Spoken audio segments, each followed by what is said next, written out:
Okay, gang, we're going to talk a little bit about hands today, hands and arms. But we're going to start with the hand, partly because the hand, for all its complexity, acts as like a goal for the arm in many of our figure drawings. Right? That wherever a hand gets, there's a number of different ways for an arm to get us there. But the arm's main job is to get the hand places. So let's figure out the hand. The flat of the hand, this most important part that hinges on our wrist, is roughly the shape of a trapezoid.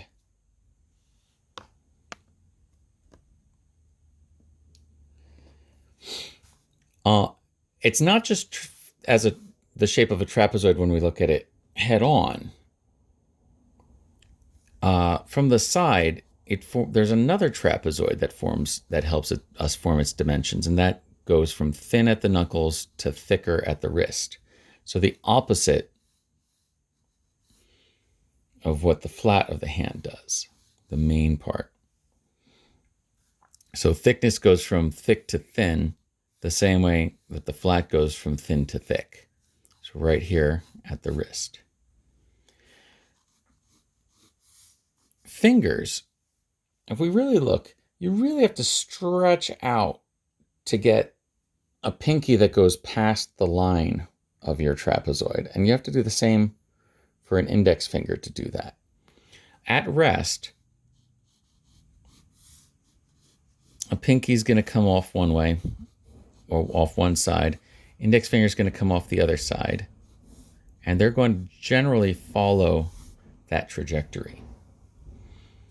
I'm going to suggest that we think about these fingers not like sausages like people often do, right? Don't think of them as round and round.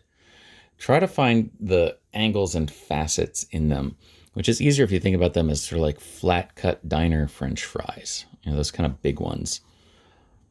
And that will allow you to imagine that the fingers have a top and a side. Same will work for your pinky. And then you can visualize it having a thickness. Now, what that does is that leaves us an even division of 4. Noticing that in general, our fingers don't meet on a perfect corner right in there unless our fingers are fairly close. There's a little space between them. So our middle finger can come up a little taller than our index finger. Our ring finger can fall right in between those two.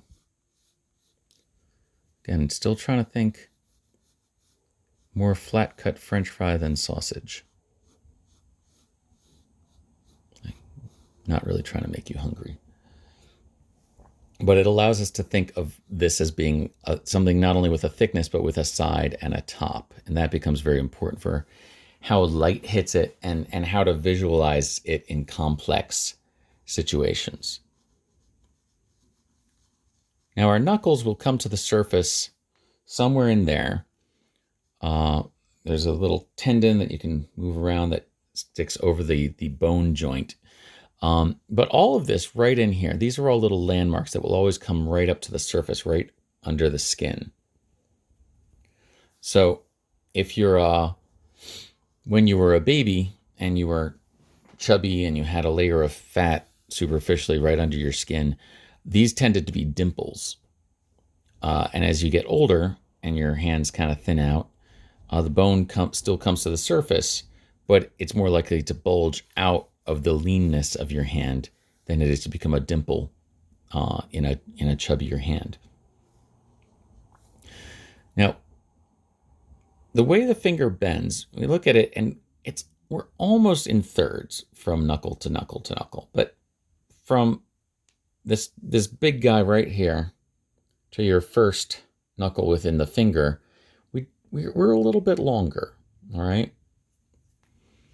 So whereas inside the finger, we can almost think in thirds. But even still, this first knuckle just takes up a little more room and leaves a little less room for this one.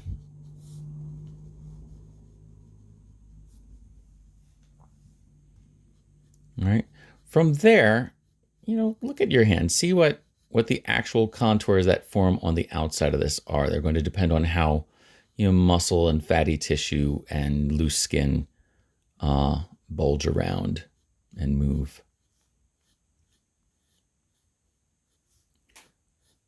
All right, the tapers of our fingers will vary a little bit from person to person, but they fall within this general framework.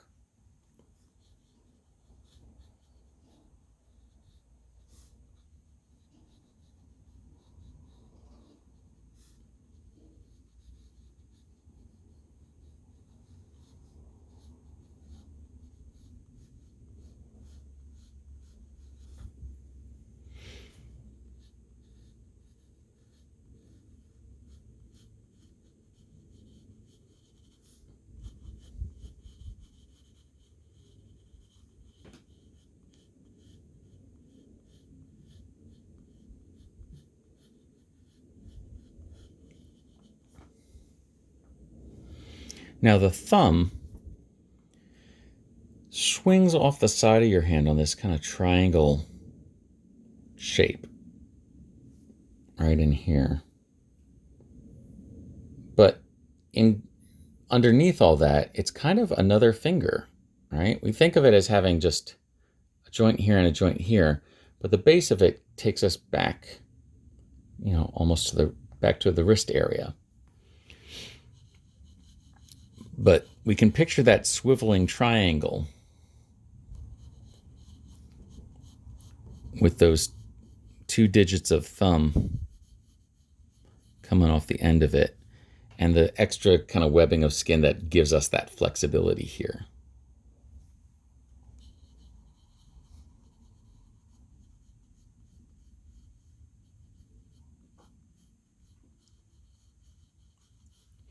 Again, thinking in French fry terms, it's got a thickness to it.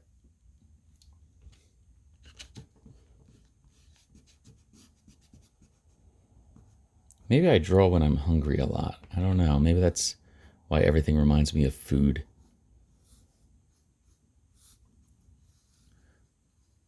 But I think it has more to do with tying in drawing figures to drawing still life items, that finding inanimate but familiar relationships can get us through. Now, when we get back to the arm, right here, there's a little bone that pokes up to the top. Again, if you look at a baby, you'll see a dimple, but that's the ulna, which means that over here, making less of a statement, but equally important, is the radius. Now, the ulna and the radius have the ability to twist and wrap around each other, swiveling your wrist. So the side of the effect this has on the contours of your arm is that on the side that your thumb is on, you will almost always see a gentle double curve. And on the side that your pinky is on, you will almost always see a long, gentle single curve with this little bone poking up to the top.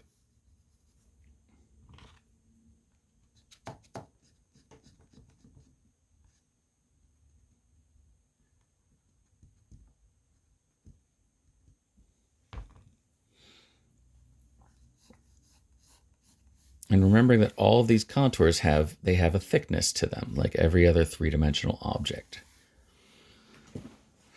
Now, if we can visualize the hand like that, we can visualize it doing all sorts of things.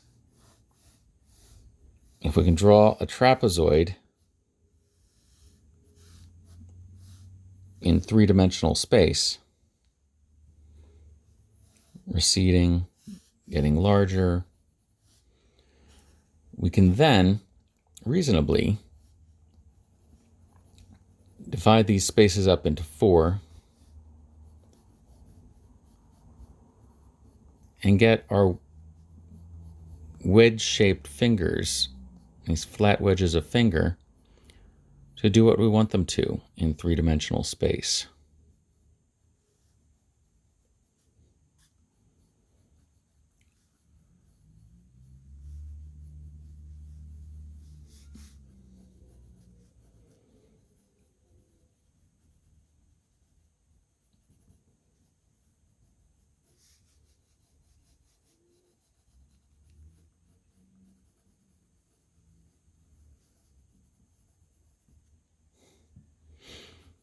figure these guys out in between. This first knuckle is the guy that does all the heavy lifting, right? This second half of, or these last 2/3 of your finger, the only thing they can do is whatever this guy sets them up to do, right? That's our widest range of motion. So a lot of the gesture of the hand is going to come from that.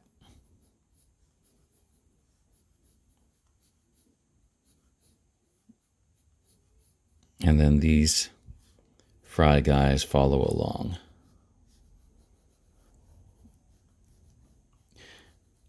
But if we picture them as French fries, then the rules of foreshortening every other still life object we've ever drawn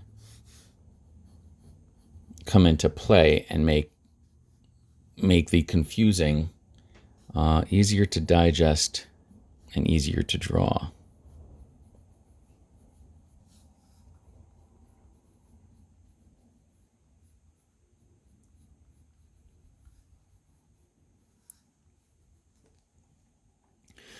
And let's let the thumb on its triangle kind of hang down in here. So the thumb itself is not going to make an appearance until right about there.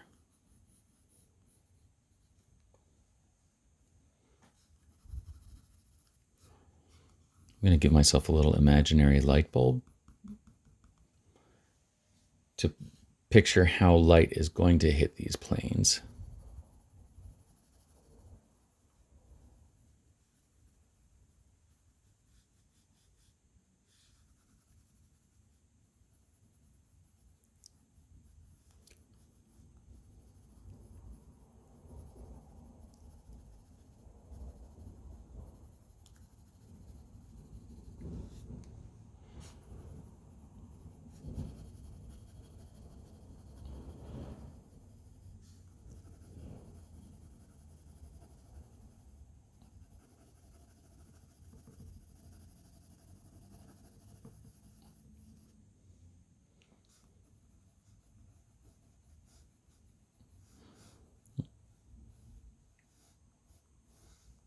There's our ulna poking up to the surface here.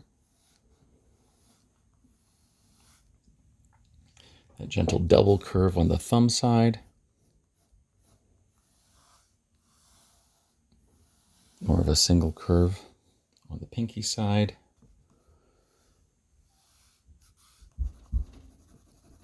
Looking for the top and the side of the hand to meet and figure what that contour line of shadow that connects them tells us about this as a three-dimensional shape moving in space.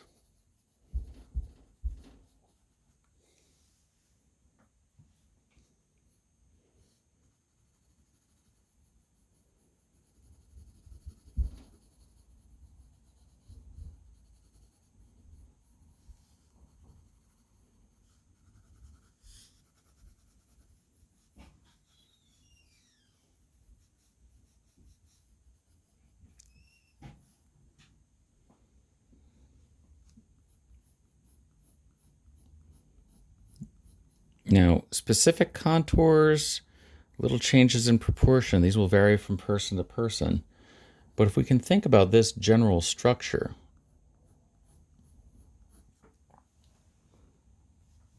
it'll give us a better understanding of what we're drawing when we draw hands.